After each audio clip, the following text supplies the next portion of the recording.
임대차법 시행 2년이 지난 지금 전월세 시장이 겪고 있는 부작용들에 대해 어제 전해드렸는데요. 정부도 폐지에 가까운 임대차법 개선 방안을 내놓겠다고 밝혔는데 오히려 시장을 더 자극하는 것은 아닌지 우려의 목소리도 나옵니다. 특히 법 개정을 위해선 민주당의 동의가 필수적인데 현실화할 수 있을지 미지수입니다. 이한기 기자입니다.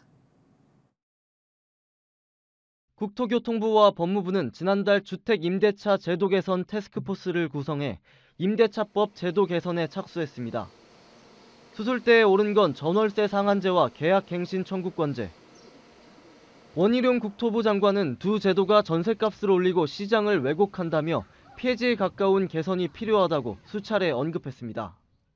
임대차 3법 중에 특히 두 개는 폐지를 해야 된다고 보고 있고, 폐지를 한다는 게 과거로 원상복귀한다는 뜻이 아니라 더 좋은 대안, 새로운 대안을 우리가 제시하겠다. 현행 2년인 계약갱신 기간을 중고등학교와 대학교 교육 연한에 맞춰 3년이나 3년에 1년을 더해 조정해야 한다는 주장부터 실거주 여부를 두고 임대인과 임차인 간 갈등만 유발하는 임대차법은 폐지해야 한다는 주장까지 다양한 방안이 거론됩니다. 하지만 이제 막 시행된 정책을 건드렸다간 괜한 부작용과 혼선을 빚을 수 있다는 지적도 있습니다. 특히 최근 전세 가격이 안정화되며 폐지론에 신중해야 한다는 분위기도 흐르고 있는 상황. 2년을 폐지하게 되면 2년이 경과한 그런 그 계약자들이 한꺼번에 새로운 계약으로 증액을 해야 되는 시장 불안이 야기될 수 있습니다. 그런 걸 방지하기 위해서는 당분간은 현 체제를 유지하면서 진행하는 것이 조금 더 효과적인 대응으로 볼 수 있습니다. 무엇보다 여소야대 국면 상황에서 법 개정은 넘어야 할 산으로 꼽힙니다.